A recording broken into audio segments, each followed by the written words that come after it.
Buenas tardes, Dios me los bendiga a todos. Bueno, aquí yo creo que se van a romper muchas ataduras. Permítame decirle esto, con respecto a lo que estaba diciendo el licenciado.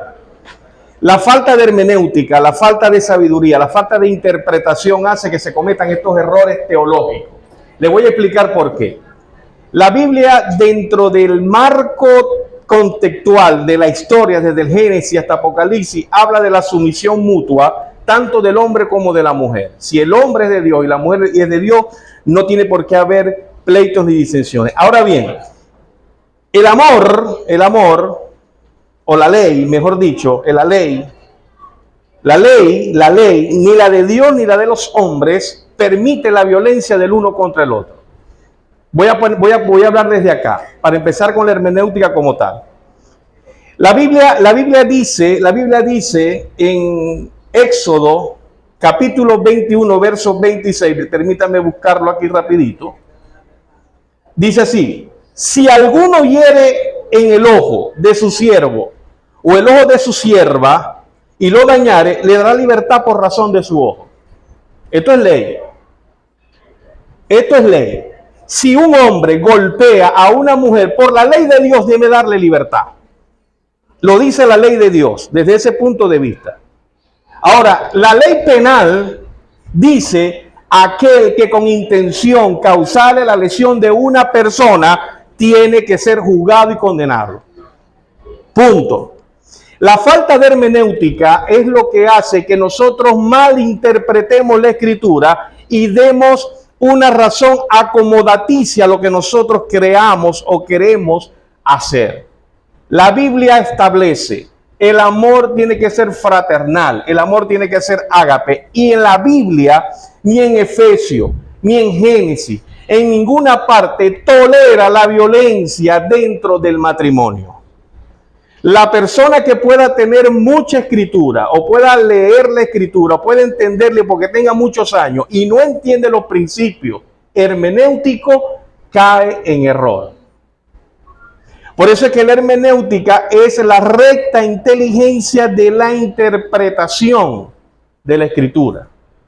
Eso contradice lo que estaba diciendo el pastor. ¿Qué estaba diciendo el pastor? Y puede hacerlo. No, eso no es lo que dijo Eniver. O sea, tú puedes perdonar, pero el que estaba predicando acá no está diciendo que tú puedes golpear y después dejar de golpearla. O sea, ¿qué te pasa, Molero? No. Lo que estaba hablando el pastor acerca de la pregunta que se le hizo, él habla de la capacidad del perdón. Pero el perdón no quiere decir de que si tú eres violento conmigo, no significa que si tú violentas, me golpeas, yo te puedo perdonar, pero no vas a ser más amigo mío. ¿Cómo puedo yo ser amigo tuyo si eres... Yo trato de poder mediar, te perdono, no tengo nada contigo, no importa, yo lo dejo pasar, pero yo como no voy a salir para ninguna parte. Y eso no tiene nada que ver con el perdón. ¿O estoy equivocado? Así es. No es en ofensa, en todo, ¿no? Entonces, ¿qué quiero yo entablar, no? Y esto es importante para ya entrar de una vez en materia. Ya podemos, ¿verdad? Ok, perfecto. Yo quiero leer lo que dice la Escritura en el libro de Segunda de Timoteo, para entrar de lleno ya a lo que es la parte hermenéutica, porque la parte hermenéutica es una materia importante, tan importante, que les va a hacer caer todo becerro de ídolo que se le haya podido montar con respecto a la Escritura. De hecho, la Biblia nos dice que este curso que vamos a ver aquí es una disciplina fundamental. ¿Para qué? Para poder entender cuáles son los contextos literales y cuáles son los contextos del uso de la palabra. Porque nosotros a veces leemos algo dentro de la Escritura y creemos que es literal y no vemos el abismo que hay entre el tiempo, entre la cultura, entre la forma de vida en aquella época, entre la moda que había allá y la moda que había acá. entre la occidentalización y la orientalización, entonces hay un abismo entre todo esto. Cuando yo traigo una información veraz de la escritura y entra en mi espíritu empieza a digerir. Por eso que Pablo decía, hey, reserva lo bueno y desecha ¿qué? Lo malo. ¿Por qué? Porque dice la escritura en 2 Timoteo que toda escritura es inspirada por Dios para enseñar, para corregir, para instruir en justicia, de manera que todos lleguemos a la perfección del entendimiento de la palabra. La palabra de Dios es lo que va a permitir que tú entres en la perfección de todos tus actos, de todo lo que haces. No es que tú seas perfecto como ser humano. Tú no eres perfecto mientras tu propia concupiscencia, mientras tu propio pensamiento, mientras tu egoísmo se ponga por encima de lo que dice el Espíritu. Pero cuando tú caminas por medio del Espíritu, cuando tú haces lo que dice la Escritura, cuando tú haces lo que el Espíritu te dice que eso se hará, entonces tú caminas en la perfección. Hebreos lo dice claramente, porque Dios manifestó luego de la resurrección, luego que se llevó cautiva la cautividad, dio dones a los hombres, a unos apóstoles, a otros pastores, a otros evangelistas, a otros profetas, a otros pastores, a otros evangelistas, maestros, con el fin de perfeccionar a los santos. Es el ministerio de la enseñanza. Y la hermenéutica es una de las herramientas importantes para poder entender las escrituras. ¿Por qué? Porque las escrituras necesitan tener testigos para convertirse en doctrina. La escritura necesita poder interpretarse ella misma para poderla explicar. Ella no tiene intérprete, ella misma se interpreta. Y eso es lo que la hermenéutica nos enseña y nos va a enseñar. Vamos a hablar de hermenéutica muy por encima. ¿Para qué? Para que usted tenga una base, de cómo poder interpretar la escritura. Amén. Ok, vamos entonces a la diapositiva. Dígame. Hermenéutica viene del griego Hermes. Hermes fue un filósofo que interpretaba las apologías de otros filósofos. Ok, Hermes. De ahí viene la palabra hermenevein, que significa la recta inteligencia de la comprensión de las santas escrituras. La hermenéutica se utiliza para poder interpretar no solamente la escritura, para poder interpretar todo. Sobre todo en el derecho se utiliza mucho la hermenéutica, por el punto de vista que tiene el fiscal, por ejemplo, y el punto de vista que tiene la defensa. Ambos tienen algo que tutelar y ambos tienen puntos de vista diferentes. Y para eso se utiliza ¿qué? La hermenéutica dentro de este plan. ¿Qué significa apología? Apología significa interpretación. ¿Ok? Interpretación. Eso es lo que es la apología. Viene la palabra apolos. Sí, apología, como decía el navegador, te iba a preguntar, tiene que ver, como dice el pastor, interpretación y también tiene que ver con defensa. Defensa. Una apología de un caso, estoy defendiendo el caso. Y por supuesto, nosotros estamos defendiendo el caso bíblico. La Biblia como tal se defiende por la misma Biblia. Dice la diapositiva que la hermenéutica es el arte y la ciencia. Fíjate que tiene dos vertientes, arte y ciencia. ¿Por qué arte? Porque puede darse un aspecto, se puede dar en un aspecto visual. ¿Y por qué ciencia? Porque se comprueba. Se utiliza métodos científicos para comprobar la palabra. Y se utiliza también los métodos históricos para comprobar la fe.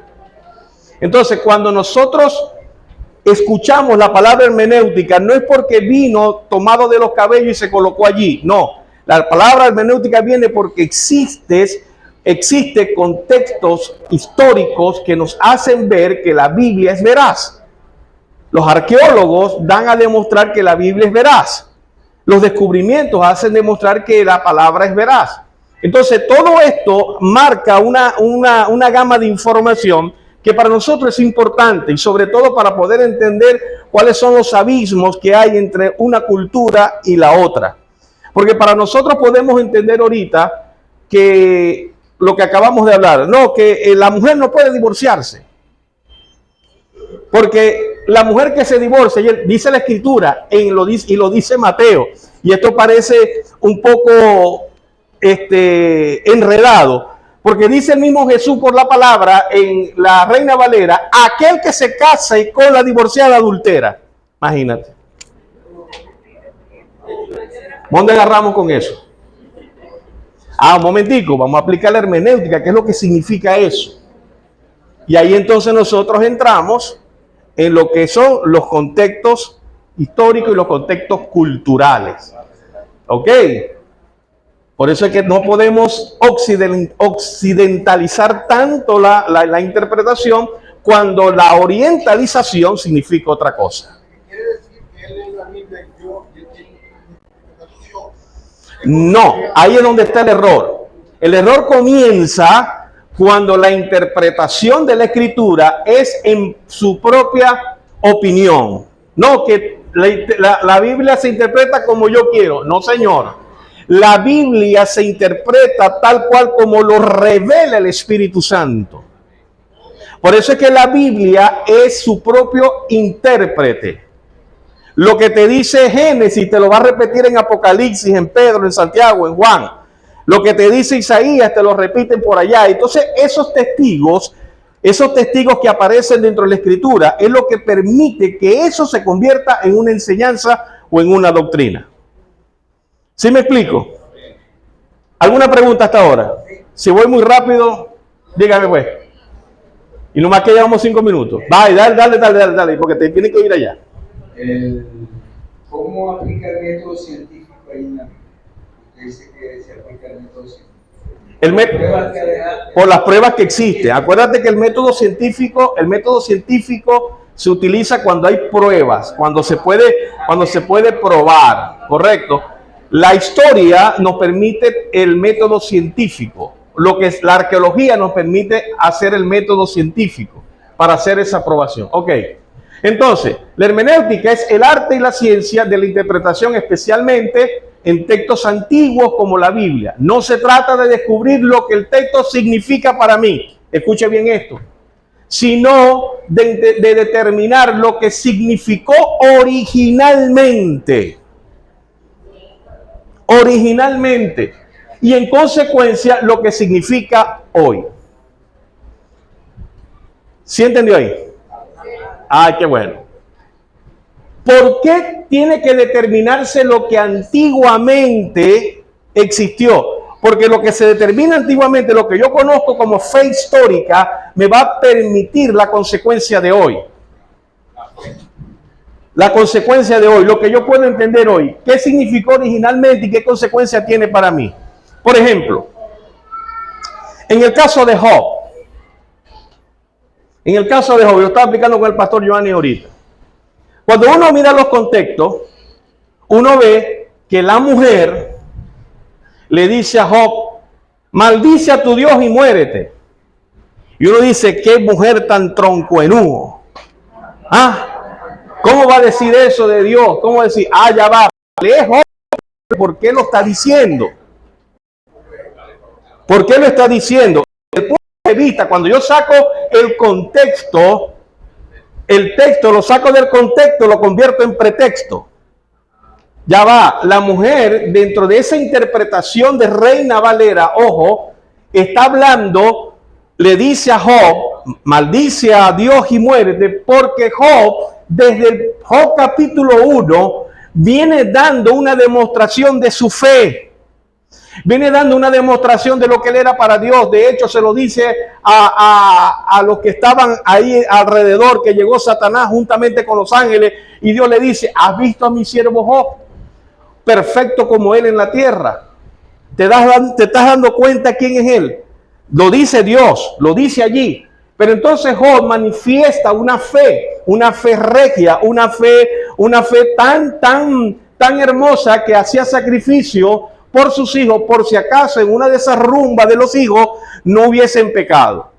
Pero un momentico, luego que pasa todo este desastre, que él cae enfermo, que él cae todo esto, empieza a hablar mal de él, a hablar mal de sí, a hablar mal de su fe, le llega la mujer y le dice, ya va, pero si tú eres un hombre que siempre creyó en Dios, que todo lo que tuviste te lo dio Dios, que todo esto que te ha acontecido no es porque Dios no es porque Dios lo ha permitido. Tus amigos, Elifaz, toda esa gente está diciendo que hubo un pecado en tu vida. Ya va, un momentico, ¿tú no crees en Dios acaso? Si no es así, maldice a Dios y muérete. Fíjate que es la diferencia de la contextualización. Ahora usted dirá, pero pastor, ¿cómo usted sabe eso? Porque cuando yo me voy a Job, en la última parte de la escritura, yo veo que Dios se confronta con él.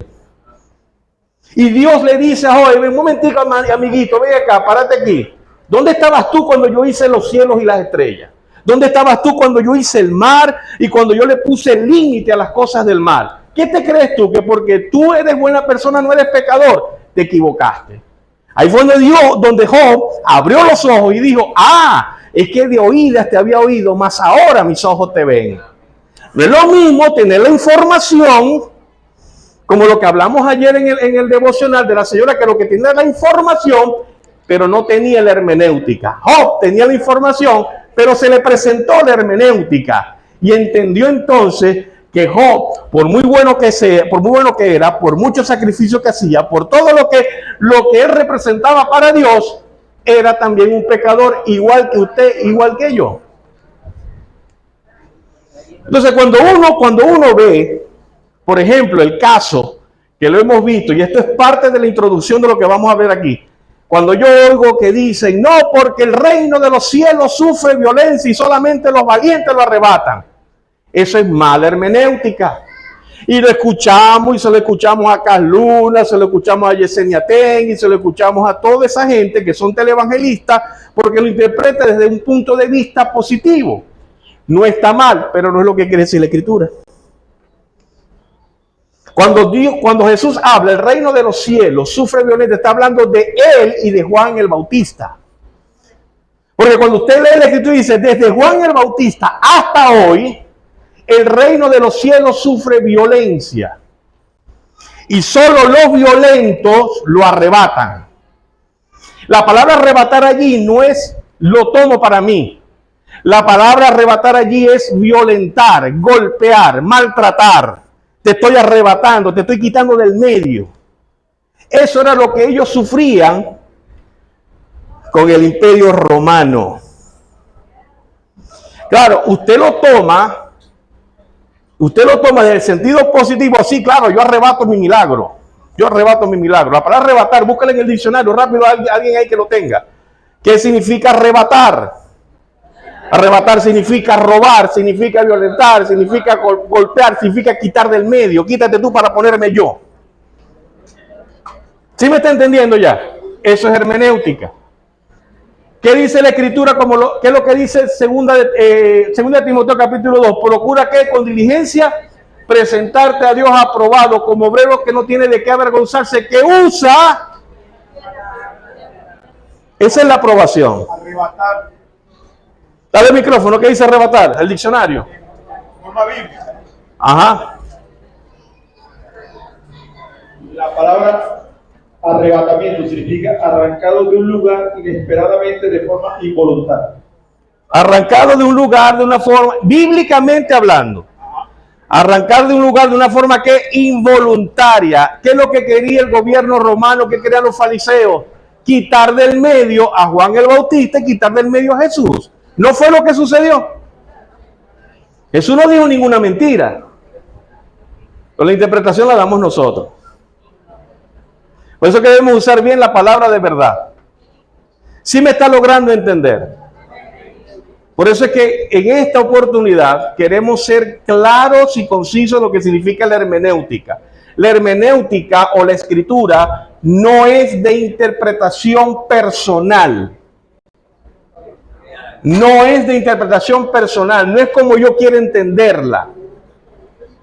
Es como está escrito allí y es como está interpretado por la ley del Espíritu de vida en Cristo Jesús. Amén. Vamos a la otra diapositiva rapidito. Hay 4 brechas de interpretación y aquí es donde yo voy a detenerme. Hagan una pregunta, porque si no tienen preguntas, entonces vamos a hacer silencio. Dígame.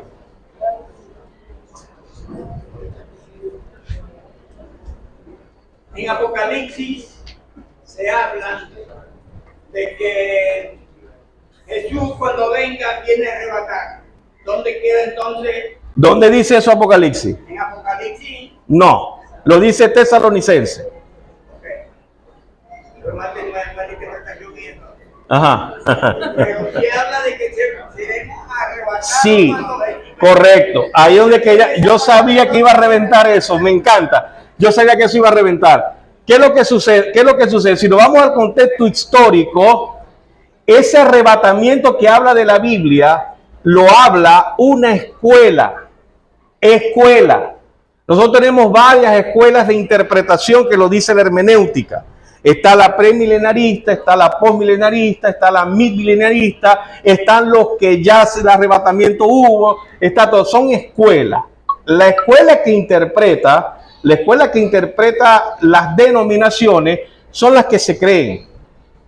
Pero dentro de la hermenéutica, escucha bien esto, dentro de la hermenéutica, el arrebatamiento de la iglesia que habla tesalonicense, no más que lo habla tesalonicense. Por lo tanto, no puede convertirse en enseñanza en doctrina porque no existe más testigo. Si me hablan de arrebatamiento de la iglesia, y eso tiene un contexto histórico también, si habla de arrebatamiento de la iglesia o que la iglesia es abducida, porque esa es la palabra diferente a arrebatamiento, abducida, quitado, llevado. Eso no lo dice la escritura, lo dice de una forma de violencia, arrebatamiento. Se lleva la escritura, entonces, si existen los testigos, podemos decir que se puede enseñar. Porque estamos hablando de qué, de un contexto literal o literario. Pero eso lo podemos hablar más adelante. Pastor, dígame. Lo que quiere decir entonces que no va a ser arrebatada la iglesia. Escuelas dicen que sí. Escuela, acuérdate bien. Yo pongo en el tendedero una enseñanza. El arrebatamiento es una escuela. El arrebatamiento, la abducción de la iglesia es una escuela. Los que dicen que no hay arrebatamiento es una escuela. Los que dicen que sí es una escuela. Los que dicen que va a ser en medio de la tribulación es una escuela. Los que dicen que va a ser antes es una escuela. Los que dicen que va a ser después es una escuela. Nosotros, escucha, nosotros no tenemos la capacidad ni la autoridad de dar una sola escuela. Tenemos que darla toda para que todos por la hermenéutica sepan a qué entender. Si me preguntas a mí, es lo que tú me quieres ver, yo sí creo que la iglesia es llevada por el Señor, por muchos testigos que tiene la escritura, pero no porque lo dice no porque lo dice Tesalonicense. ¿Sí me logras entender? Sí, claro. Yo sí creo que Cristo viene por la iglesia, porque lo dice el Antiguo Testamento, lo dice en el Nuevo y lo dice después. Pero yo no puedo tomar, yo quiero que me entiendan, yo no puedo tomar lo que dice Tesalonicense literalmente para decir que eso va a suceder. Porque entonces caigo en error hermenéutico. No estoy diciendo, ojo, no estoy diciendo que no sea la escuela que tenga la razón. Pero las escuelas tienen que ser estudiadas. Pero eso es muy profundo. Eso hay que irnos más tiempo para allá. Porque quiero hablar de brecha temporal y aquí voy a aclararte mejor esto.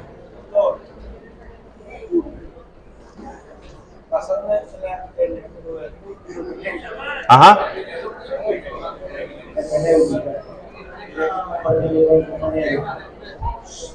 ¿Dónde está el reino de Dios basado en el reino? Porque hay varios versículos que hablan del reino de Dios. El reino de Dios, ajá. ¿Dónde? Presten atención que esto es importante. Se lo pasaba en el hermenéutico. Ajá. ¿Dónde está el reino de Dios? Hay varios versículos que Jesús ha hablado sobre el reino de Dios, cuando se dirige, que habla de los niños, cuando habla a Nicodemo, o sea, hay varios versículos, ¿verdad? El reino de Dios está en el Espíritu Santo. El reino de Dios es el que gobierna en ti. Cuando Jesús vino a presentar el evangelio del reino. No vino a decir, vine a presentar el evangélico, el católico, el mormón, no. El evangelio del reino. Vino a presentar su reino. Vino a presentar al rey y vino a presentar a todos nosotros como reyes y sacerdotes. Claro, habita con nosotros. Jesús habita en tu vida y Jesús te entrega a ti toda la potestad, porque lo dice la Escritura. Dice que yo te he hecho coheredero de todo. Y cuando hablas de una coherencia, es que tú tienes los mismos atributos, tienes los mismos derechos que tuvo Jesús como heredero del reino de Dios. Por eso es que el reino está ahorita con nosotros y eso hay que disfrutarlo al máximo. Pastor, una pregunta. Leyendo la Biblia, ¿qué versión es la que debemos de nosotros leer, la que nos recomiendo? Porque ustedes se refieren mucho a la Reina Valera, y esa es la que yo siempre he leído, la Reina Valera. Pero es que está bien. La Reina Valera, lo que pasa es que eso es otra materia. Eso es bibliología. Pero la Reina Valera, lo que pasa es que imagínate, esto lo lleva a uno más allá. La Reina Valera es la que más se acerca al Textus Receptus. El Textus Receptus, escucha bien, el Textus Receptus, la Reina Valera es el Textus Receptus, lo que más se acerca al griego en el Nuevo Testamento y lo que más se acerca a la investigación del Antiguo Testamento. La Reina Valera fue quien lo compiló. Los demás fueron traducciones para que más o menos haya una interpretación de la Nueva Versión Internacional y todo eso. Pero eso es un tema muy largo. Yo quiero enfocarme en lo que son las brechas. Siglo nos separa, escuche bien, para que usted pueda tener un entendimiento claro. Siglos nos separan de los autores y eventos bíblicos. Escuche, comprender la vida cotidiana en tiempos bíblicos es crucial para interpretar correctamente las enseñanzas y las parábolas. ¿Se da cuenta? Porque yo le estoy hablando, contestando la pregunta aquí al caballero, el contexto bíblico que pasaba en Tesalonicense en aquel tiempo. La gente estaba esperando la venida del Señor. Algunos pensaban que ya vino por la violencia que estaban sufriendo. Y aparecen dos escrituras, primera de Tesalonicense, segunda de Tesalonicense. Uno habla de la ida de la iglesia con el Señor y el otro habla de la venida de Cristo a gobernar. Entonces, cuando nosotros vamos a la interpretación temporal, la brecha temporal, algunas escuelas dicen que ya vino, otros dicen que no. Sí me estoy logrando explicar.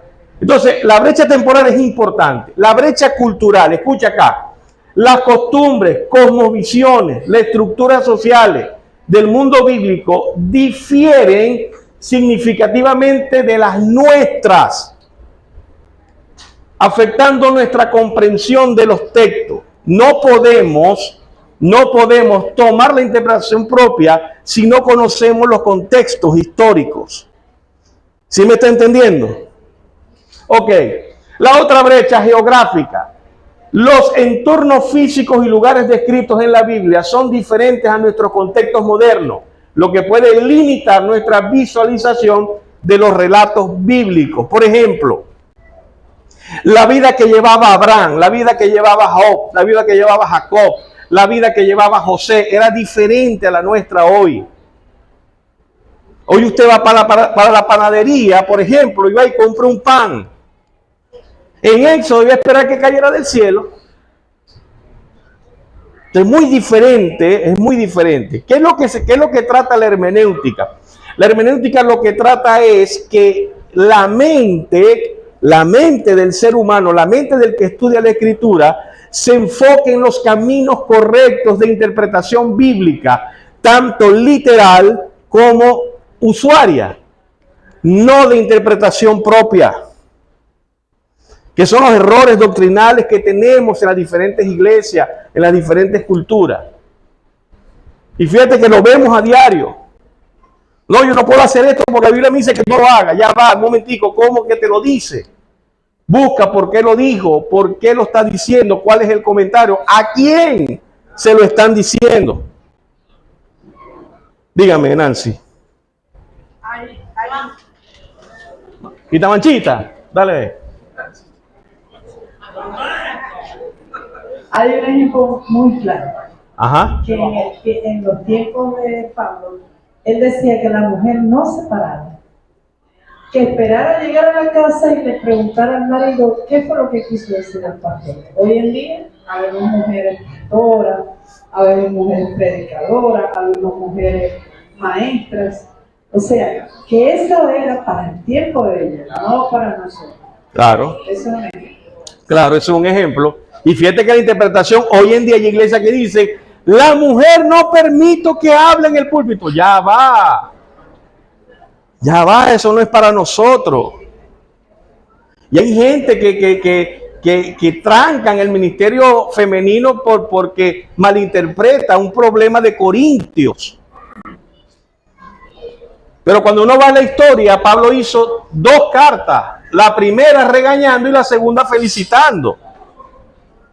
En la primera carta había hasta un incesto dentro de la iglesia.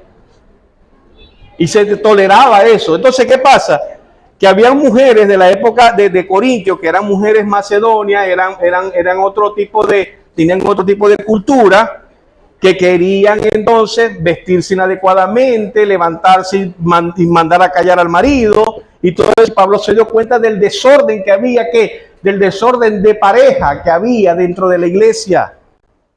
Y puso un alto, puso una orden, puso, esto no debe ser así. La cabeza es el hombre. Y bueno, y volvemos a la interpretación de que el hombre es la cabeza y todo esto. Pablo lo está diciendo en un contexto de un contexto global, temporal y cultural. No lo mismo, escuche bien, no es lo mismo lo que pensaba un griego a lo que pensaba un hebreo. La Biblia dice que el griego busca sabiduría y el judío buscaba señales. Porque la mente era diferente. Pablo lidió con esa gente. Pablo lidió con la gente en Macedonia, en Capadocia, en Asia, en todo eso, con gente que tenía interpretación de Sócrates, de Aristóteles, de toda esa gente filosófica que era contemporánea con Pablo y que tenía una enseñanza totalmente diferente y que hablaba del hombre, hablaba de la cultura del hombre, hablaba de la supremacía del hombre, que era la filosofía. La filosofía de ellos era piensa, luego existe. O sea, cosas que desconectaban al Espíritu Santo de Dios. Pablo llegó con un discurso muy diferente a estas culturas, a la cultura griega, y empezó a decirle, ya va, un momentico, ustedes adoran a Diana de los Efesios, ya va, esto no tiene nada que ver. Y cuando Pablo empezó a predicar, los templecitos de Diana se dejaron de vender. ¿Por qué? Porque el Espíritu Santo que estaba en Pablo convencía a la gente que creían en la filosofía de Sócrates, de Aristóteles, de Copérnico, de toda esa gente, porque Pablo sí tenía un respaldo llamado Espíritu Santo. Ellos no, ellos tenían sabiduría. Y la sabiduría del hombre jamás se va a comparar con la sabiduría de Dios. Por muy bonito que tú hables, por muy bonito que tú expliques, si Dios no está contigo, estás hablando palabras huecas y vacías. Pablo tenía otra contextualización. Pablo tenía otra forma de pensar. Y Pablo venía de ellos. Pablo venía de ser principal de una sinagoga, venía de ser fariseo. Él lo decía, yo era fariseo de los fariseos. Perseguía a los cristianos. Fui testigo cuando Esteban le tiraron su ropa luego de haberlo apedreado. Yo fui testigo de todo eso. Tuvo el coraje de decir, yo recibí palo también como lo recibió el maestro. Yo también recibí vara, yo fui preso. Se comparó con las vicisitudes que pasó Jesús. Tenía moral para hablar, tenía el Espíritu Santo para hablar y conocía la cultura. Por eso es que hoy en día vemos que la palabra o la Biblia en general, las 3/4 partes, quien la escribe es Pablo. Porque Pablo la tira ¿a quién? A los gentiles, a nosotros, a los extranjeros. Por eso es que Pablo, cuando se para en el Areópago y empezó a predicar el evangelio, uno de ellos decía, Pablo, casi me conviertes al cristianismo. ¿Era quién? Un filósofo que estaba allí. Agripa creo que era el que se le presentó. Vamos a la otra diapositiva antes que se me vaya el tiempo. Entonces, fíjate acá. Brecha cultural. Escucha, brecha cultural. Sin entender que los samaritanos eran despreciados por los judíos, la parábola del buen samaritano, que dice Lucas capítulo 10 y 25 al 37, pierde gran parte de su impacto original y su mensaje revolucionario sobre quién eres realmente el prójimo. Cuando usted lee la parábola del buen samaritano, usted dice, si es verdad, quien fue el prójimo fue el samaritano que ayudó al hombre que robaron. Usted Leyendo la escritura, perfecto. Perfecto. Ahora imagínese usted el conflicto que había en aquel tiempo, porque los judíos y samaritanos se odiaban entre sí. Se odiaban. Y Jesús le pone ese tema para que entendiesen los que odiaban a los hombres que el samaritano tenía mejor corazón que ellos. Ahora imagínense en estos tiempos,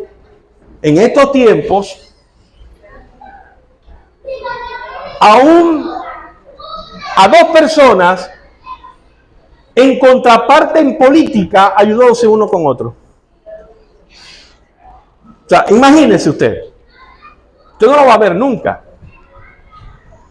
Usted no va a ver a dos opositores recios o dos oficialistas recios dándole una cola a otro. Olvídese de eso. Jesús en aquel tiempo refirió al samaritano, aquel que odiaban, como el que hizo mejor papel. Y esto lo vemos así en el contexto cultural. En la brecha lingüística habla de los tipos de amor. El griego tiene múltiples palabras para amor. El ágape, que es amor divino, incondicional. El filia es el amor fileo, el amor entre amigos. Está el eros, que es el amor romántico, el que yo tengo por mi esposa. Y está entre todas esta distinción que enriquece la comprensión del pasaje de 1 de Corintios. ¿Por qué? Porque el amor ágape es el amor sublime de Dios. El amor eros es el que yo tengo por mi pareja, por mi esposa. Y el amor filial es el que yo tengo por mis amigos. Y esa comparación griega que habla aquí el contexto nos habla del tipo de amor y tenemos que aprender a interpretarlo. Olvídese, usted no va a amar a nadie más que como lo ama Dios. Y aunque usted pretenda amar al prójimo como Dios ama, nunca va a llegar a ese amor. Porque Abraham lo experimentó. Abraham experimentó ese amor. Abraham, siendo un gran patriarca, un hombre de Dios, de hecho es considerado amigo de Dios, le dijo Dios un día: entrégame a tu hijo. Tuvo 3 días subiendo con el muchacho a cuesta. Imagínense usted 3 días pensando qué va a pasar con el hijo al lado y decidió dejar de amarlo por un momento para sacrificarlo. Y ahí donde Dios le dice: Abraham, tranquilo, no vayas a matarlo. Ya Dios probó tu fe. ¿Qué es lo que pasaba con Abraham? Que Abraham llegó a un momento en la dimensión de amar igual a Dios. Porque Isaac representa tipológicamente a Jesús, a quien Dios entregó, siendo su hijo amado, unigénito, para morir por usted y por mí, y para que nosotros disfrutemos con gozo lo que estamos viviendo hoy en día. Nosotros quizás no tenemos esa capacidad de amor, porque usted no va a entregar a su hijo por otro. Por lo menos yo no lo hago, no sé usted. No tenemos esa capacidad, pero sí tenemos la capacidad de poder amar a nuestras parejas, a nuestras esposas o esposos con el amor eros, a nuestros amigos con un amor filial, tal como Jesús amó a sus discípulos, amó a sus seguidores como a su propia vida. ¿Dicen amén? Ok.